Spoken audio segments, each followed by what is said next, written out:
Assalamualaikum warahmatullahi wabarakatuh. Salam sejahtera, salam satu Malaysia, salam madani. Alhamdulillah, hari ini kita bersiaran langsung dari 3M Auto Workshop Kota Kinabalu, Sabah, Malaysia yang terletak di belakang Maybank Alam Mesra. So, sebelum apa-apa pekerjaan yang baik, saya berpesan kepada diri saya sendiri dan juga kepada subscriber saya, netizen di luar. Setiap pekerjaan yang baik jangan lupa mulakan dengan Bismillahirrahmanirrahim. Semoga pekerjaan kita dimurahkan dan dipermudahkan oleh Allah Subhanahu wa taala. Jadi apa yang kita mau bahas pada hari ini adalah berkenaan satu penggambaran di mana penggambaran ini bersifat tutorial, yaitu kita akan share kaedah mudah untuk kita membuka valve guide. Ya, untuk kita membuka valve guide kereta 4JK1 2.5 V-Cross. Nah, engine 4JK1 ini dia menggunakan common rail. Jadi apa yang kita mau bahas di sini ialah tutorial tentang bagaimana kita nak membuka valve guide. Pada video sebelum itu kita ada bercerita tentang engine Triton atau Pajero, engine 4D56. 4D56U. U itu menunjukkan common rail juga. 4D56 ini kita sudah tunjukkan macam mana kita keluarkan itu valve guide, dan kita bahas juga bagaimana cara menggunakan tools yang sederhana tapi kita boleh mengeluarkan tanpa menghantar ke engineering sebagai satu langkah penjimatan masa dan juga penjimatan duit. Jadi kalau kita hantar engineering dia lagi mahal lah, tapi mungkin lebih proper sekiranya kita tidak berani hantar engineering saja. Tetapi hari ini kita berkongsi tutorial untuk engine 4JK1 dan juga 4JJ1. Oke. Di hadapan kita sebelah kanan saya nih, kameramen boleh tengok. Ini engine yang tengah dipegang adalah engine 4JK1. Jadi hari ini kita akan belajar bagaimana kita nak keluarkan valve guide dan apa itu sebenarnya valve guide. Oke, valve guide yang saya maksudkan adalah yang ini. Apakah kepentingan valve guide?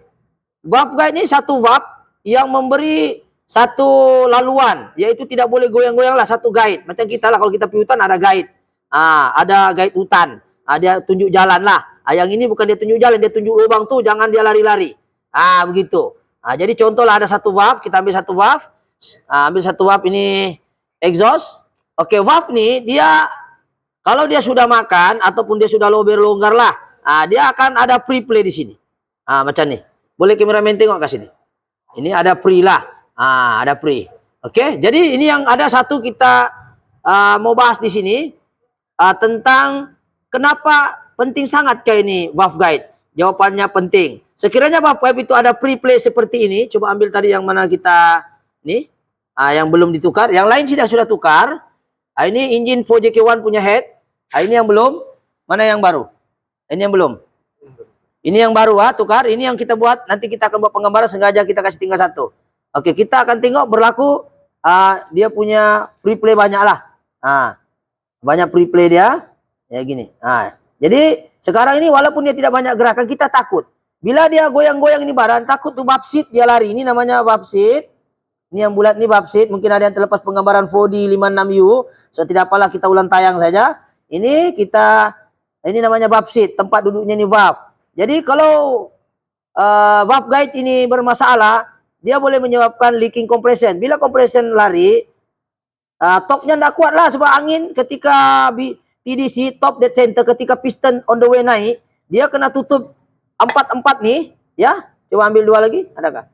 Tutup, dia tutup. Dia tutup di ini. Jadi ketika dia tutup nih semua, satu lagi. Tutup. Tetapi sekiranya valve guide nih dia goyang-goyang contohnya. Jadi ada tembus minyak di sini. Jadi kekuatan untuk menolak piston selepas berlakunya combustion ataupun pembakaran, momentum untuk menolak piston itu agak berkurangan disebabkan keluarnya angin di tepi-tepi ini. Jadi kita tidak mau terjadi leaking. Jadi leaking ini kan banyak sebab. Satu disebabkan oleh valve guide ini, satu lagi disebabkan oleh valve seat, dan yang ketiga disebabkan oleh valve itu sendiri, yaitu tajam di tepi-tepinya nih. Coba kasih keluar. Contoh.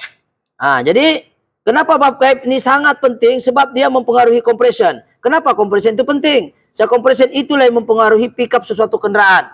Sekiranya compression itu tidak kuat, maka kereta akan idlingnya tidak steady. Walaupun kita ganti macam-macam, sudah injector, solenoid kita ganti, pressure limiter pun sudah kita ganti, pressure valve pun, regulator valve pun sudah ganti, still juga masih idlingnya kurang. Rupa-rupanya ada berlaku loose compression. Jadi loose compression ada 3, satu disebabkan oleh valve, yang untuk di bagian sinilah. Yang kedua disebabkan oleh valve guide, dan yang ketiga boleh disebabkan oleh valve seat di sini yang tajam. Jadi yang sudah tidak rata. Kenapa dia tidak rata? Macam mana juga dia mau rata kalau goyang-goyang begini? Contoh, ini contoh. Goyang-goyang. Nah, contoh dia goyang. Ini lubang jadi besar. Bila kita grind valve, ciri-ciri valve guide yang bermasalah ialah dia longgar macam inilah. Ini contoh saja. Sebelum kita tengok, ini contoh beginilah. Ini contoh goyang. Ini menyebabkan kalau ketika kita grind, ya, ketika kita grind, dia goyang kuat. Jadi ketika kita grind valve, dia sentiasa lari-lari. Ini dia punya siring-siring ini pandai lari daripada valve seat. Macam kita lah, tidak ada tunjuk arah, kita akan sesat. Sembarangan saja dia duduk. Tidak ada valve guide dia. Sebab dia longgar macam ni. Ini contoh saja. Jadi bila kita grind valve, ada kalanya kita tes compression pada mulanya, oke. Lepas itu kita main lagi sprint itu, kita tes lagi, leaking lagi. Bermakna berlaku pergerakan yang banyak di sini nih. Contoh. Kameramen boleh nampak? Yang baru di mana? Ini. Ini baru kah lama? Ini yang lama. Ini yang lama. Oke, sekarang kita tengok yang baru pula. Oke. Kita tengok yang baru. Oke, ini ada satu yang lama kita mau tunjuk tutorial dia. Ini contoh lah. Kita masuk. Ini fit lah. Masuk pun susah. Kita tengok. Ini fit. Tengok. Goyang pun tidak. Mananya dia fit lah. Bila dia fit, bila kita grind valve, sikit-sikit saja kita letak ubat di sini, dia sudah duduk rata dengan, dia duduk rata dengan ini valve seat. Sebab valve seat dengan ini hujung mulut dia ini, dengan valve ini, dia kena rata. Tapi bila dia goyang-goyang, kita grind valve pun pusing-pusing begini pun dia ikut goyang-goyang di parit nih. Jadi dia tidak seiring, tidak sebati. Sekejap pergi kiri, sekejap pergi kanan, sekejap pergi atas, sekejap pergi bawah. Jadi menyebabkan loose compression. Apa maksudnya loose compression di sini? Sekiranya berlaku leaking. Macam mana kita tahu dia leaking? Contoh saja. Contoh kita ambil, coba kasih masuk yang lama tuh. Ini. Contoh. Ini yang kita tidak mau sebenarnya. Kenapa kita perlu ganti valve seat? Oke. Sekarang ini kita akan masukkan. Ini yang baru. Yang baru. Oke. Kita letak minyak. Yang kita tidak mau, yang kita masukkan loose compression begini. Kita takut nanti. Oke. Coba ambil kompresor angin. Kita tidak mau dia berlaku seperti ini. Contoh kita tes leak nanti. Selepas kita grind valve. Ini contoh saja. Contoh. Oke, kita akan gunakan angin ini. Angin ini kononnya ini sebagai compression test lah. Kita tidak mau. Contoh saja. Oke, ini contoh. Mana yang panjang? Contoh. Ini. Oh, sorry. Contoh.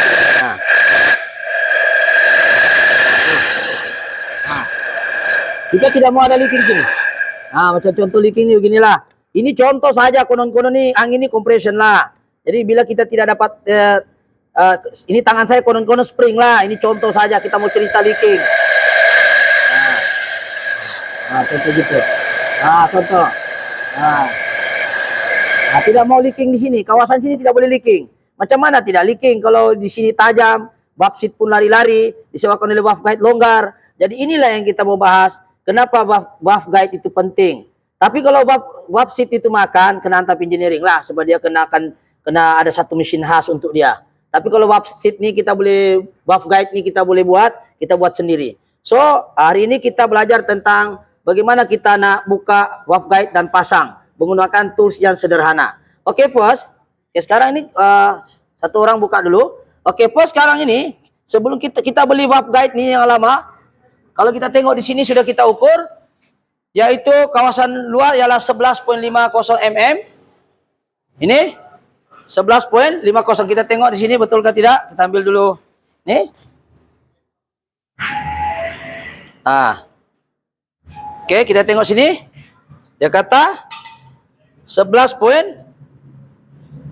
Betul lah?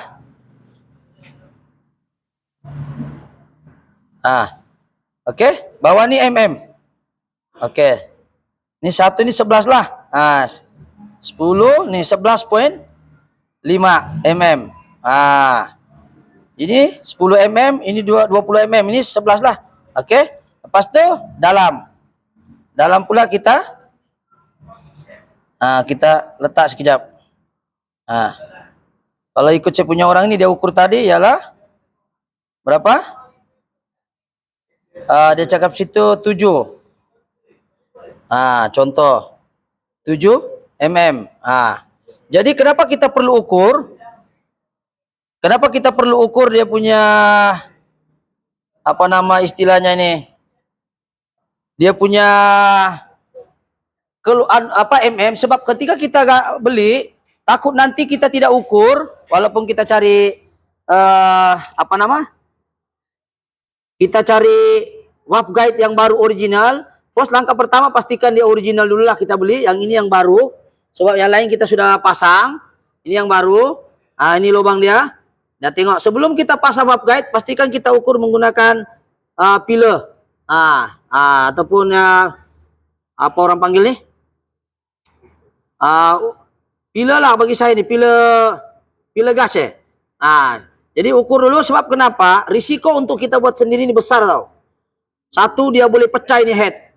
Sebab kalau tidak sama ukuran dia. Yang kedua, kalau kita main hantam saja tanpa menggunakan kaedah engineering yang sepatutnya engineering yang buat, tapi kita coba juga boleh, tapi menggunakan alat sederhana dengan cara yang sederhana dan betul. Oke, langkah pertama kita kena spray lah. Oke, kita akan tengok kita punya pomen. Ini pertama sudah kita ukur. Yang kedua kita menggunakan waft nih. Oke, waft nih. Oke, tengok kameramen. Ini waft nih kita sudah kasih kecil. Sebila kita tembak macam nih. Oke, kita tembak. Nanti mesti dikecilkan. So, kalau kita tidak grind kasih halus nih, nanti kalau kita tembak keluar nih, ini pula yang tertinggal di dalam. So, ini kita kecilkan dulu dan kita menggunakan waft yang tidak dipakai yang kuat. Lepas itu kita ambilkan ini 10 mm kan nih, 11 kah? 11 mm. Kita sambut dengan ini. Siapa yang tertengok video saya yang Kodi 56U tu, bolehlah. Jadi ini kita sambung. Jadi caranya sama dengan video saya yang first. Sambung ini baru. Ini waft guide yang lama kita grind bagi kecil sikit supaya dia boleh keluar bila kita ketuk. Yang ini adalah box panah 11. Lepas tu ini boleh kita guna ini untuk tukul tengah. Kenapa kalau kita tukul sini dia pecah? Sebab dia melengkung. Kita fokus di tengah sini kalau kita tukul. So, mana itu tukul? Jadi dia kedudukannya beginilah. Kalau kita nak tukul boleh. Oke? Ataupun kita juga boleh ganti ya. Gunakan ini. Yang penting kita fokus menukul tu di tengah-tengah sini. Kita tidak lapis menggunakan ini tanpa fokus di sini, nanti kalau kita pukul sini pecah nih. Jadi kita fokus di sini, ataupun juga kita agak-agak dia punya permukaan rata, kita tukul di sini. Jadi kita boleh juga tukul begitulah. Jadi kita akan tengok satu orang pemain untuk sengaja kita tukar nih untuk kasih tinggal satu sahaja. Jadi insyaallah dengan perkongsian ini mudah-mudahan ada manfaatnya. Oke, langkah pertama kena spray lah bagi dia licin anti karat dulu di sini. Sini yang belum ganti kah? Oke, kameramen tengok. Oke, itu tujuannya adalah untuk supaya dia senang keluarlah, anti karat kita pakai. So, tengok proses dia first. Oke, yang pertama, masukkan tu dulu dengan inilah, tukul. Alright.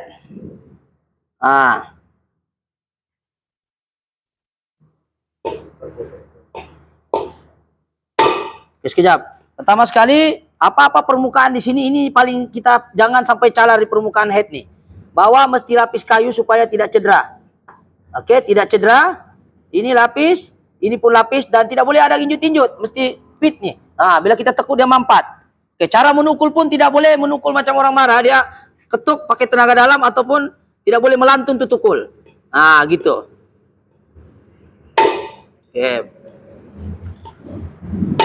Oke. Oke. Oke. Tukul mesti dengan kasih sayang, tapi kasarnya kasar kasih sayang juga lah. Pasal kalau terlalu lembut susah. Alright.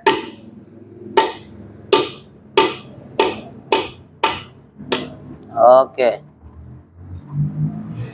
Jadi sudah keluar Oke, kita tengok di bawah apa yang keluar. Oke, ini sudah dia keluar. Ini waft sheet sebagai dia punya tools kita. Ini waft guide yang lama. So, waft guide yang baru kita ambil. Mana yang baru tadi? Ini yang baru. Oke, sebelum kita masukkan baru, pastikan di sini tidak tajam. Sebab kebanyakan kita ambil original dia tajam di sini, dia rusakkan itu nanti waf lah, waf seal, seal nih, tajam nih macam pisau. Jadi kita gosok-gosok sedikit dan sini pastikan jangan ada tajam di kawasan permukaan sini. Jadi kalau ada tajam masa dia buka plastik tuh kasih gosok-gosok sedikit lah supaya dia tidak berapa tajam. Oke, sini ini tidak berapa pastikan dia tidak tajam. So kita akan gosok dia, ambil kertas pasir contoh gosok dia, tapi jangan kena permukaan dia, hanya tepi-tepi sedikit saja. Ya kameramen tengok kertas pasir yang haling halus. Gosok untuk tepi-tepinya, siap waf seal nanti dia akan kena.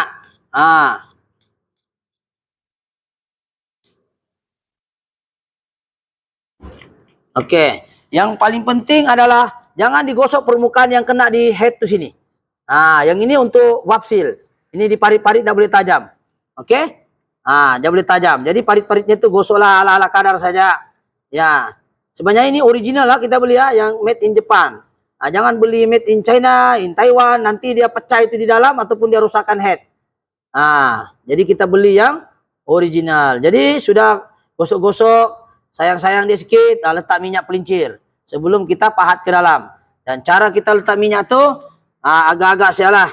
Oke? So yang ada lekuk-lekuk tuh menghadap ke bawah, jangan terbalik pula. Ini yang ada parit tuh menghadap ke bawah sebab dia akan tahan tuh waf seal. Alright. Oke, kita masukkan. Itu kita menggunakan alat sederhana, kita masukkan. Oke, satu lagi pastikan bila kita buat penyambungan, dia mesti ada lebih kurang setengah inci ataupun macam ni lah. Kalau ini dikira nih berapa lain ya? Lebih kurang berapa tuh? 1 inci ini? Ya, lebih kurang 1 inci. Gitulah. Oke, jadi kita teruskan. Yang pasti bila kita guna ini waf guide nih yang mesti kecil lah, itu syarat dia. Dan ketika kita tukul lapis-lapis macam ini idenya oke, dia lapis kotak mana lah tahu tersalah tukul dah calar nih, ini paling penting. So sekarang kita buat macam tu. So kita tengok cara dia tukul, masukkan yang baru. So pastikan begitulah pun boleh juga, pelan-pelan sikit-sikit. Oke.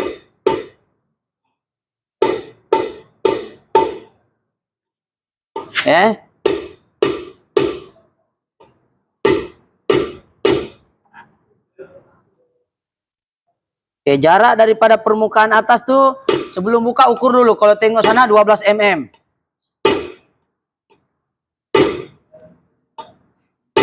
Oke.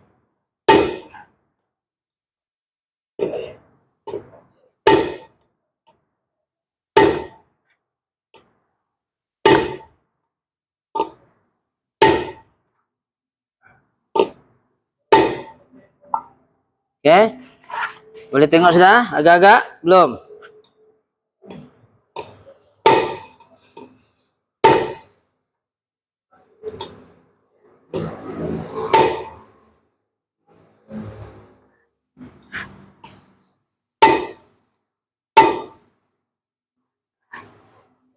Oke, tengok kameramen, masa tengok jarak dia. Jadi jarak agak-agak saja. Jadi compositionnya nanti kita terbalikkan, kita ukur. Kalau ini dia masuk sedikit di dalam, kita agak begini. Sebab originalnya pun macam ni. Tapi apa yang paling penting bukan yang di bawah nih, yang paling penting yang di depan tuh. Oke, pusing. Yang paling penting ini adalah yang bagian depan. Mana tadi tuh?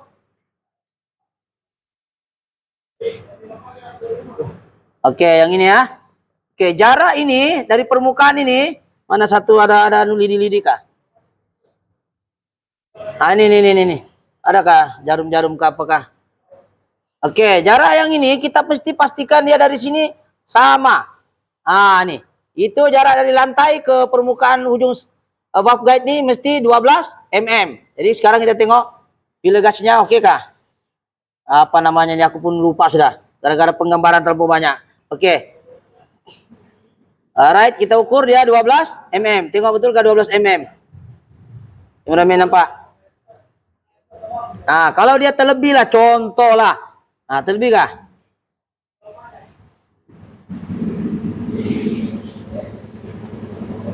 Ngam. Contoh saja lah, contoh terlebih. Oke, tunjukkan pemain, jangan ketuk lah, action saja. Contoh lah terlebih. Ataupun terlajak. Oke, ketuk balik saja, agak-agak. Jadi contoh lah terlebih, ambil guna tools yang sama. Contoh, jangan ketuk ini action saja. Contoh lah terlebih. Ambil itu. Hati-hati saja lah, jangan kena di sini. Tukul sikit. Agak-agak. Nah, hati-hati jangan kena di tepi nih. Contoh action saja ini. Nah, tukul begitulah. Nah, tukul di sini. Tap begitu sikit. Nah, itulah perlu kita mekanik ini ada namanya feeling. Nah, ada pakai perasaan. Bukan emosi, pakai perasaan agak tuh kena tepat lah. Kalau tidak tepat, ulang lagi lah sampai lulus. Oke? Nah, itu sajalah setakat di perkongsian. Kameramen berapa menit? 20 menit. Allahu Akbar, panjang juga. Jadi itu saja kenapa kita perlu kongsi engine 4JK1 ataupun 4JJ1 ini adalah memasukkan valve guide saja. Valve sheet kena bawa pergi engineering ataupun valve itu sendiri mungkin terlalu panjang, kena potong, kena ini, itu kena bawa pergi engineering. Tapi yang case yang begini, kalau sekiranya kita boleh tukar valve guide sendiri, kita coba tukarlah. Mudah-mudahan dapat menjimatkan masa sebab engineering ini terlalu banyak kereta, lambat kerjanya, customer pun jadi lambat.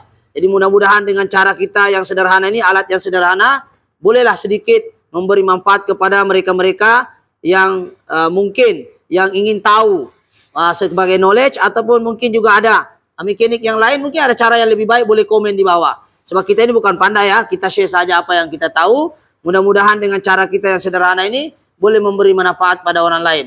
Jadi saya harap video ini kalau rasa bagus, bolehlah subscribe, like, ataupun share, ataupun komen. Mungkin Anda ada cara tersendiri yang lebih baik, boleh komen-komen di bawah. Cuma terus terang untuk cara saya ini adalah cara sederhana. Sepatutnya benda ini dibuat oleh engineering dan risiko dia head boleh pecah sekiranya kita tidak berhati-hati ataupun tidak menggunakan kaedah yang kita syorkan tadi. Dan mungkin ada syur yang lebih baik, boleh komen di bawah. Tapi ini saya langkah yang kami boleh share. Jadi risikonya mungkin head boleh pecah ataupun valve sheet itu boleh pecah ataupun juga boleh memberi efek yang lagi besar. Tapi sekiranya yakin boleh buat, insya Allah boleh buat pelan-pelan. Tapi kalau rasa itu macam was-was, hantar engineering saja. Ini sekadar perkongsian. Oke, itu saja. Sekian. Assalamualaikum. Thank you.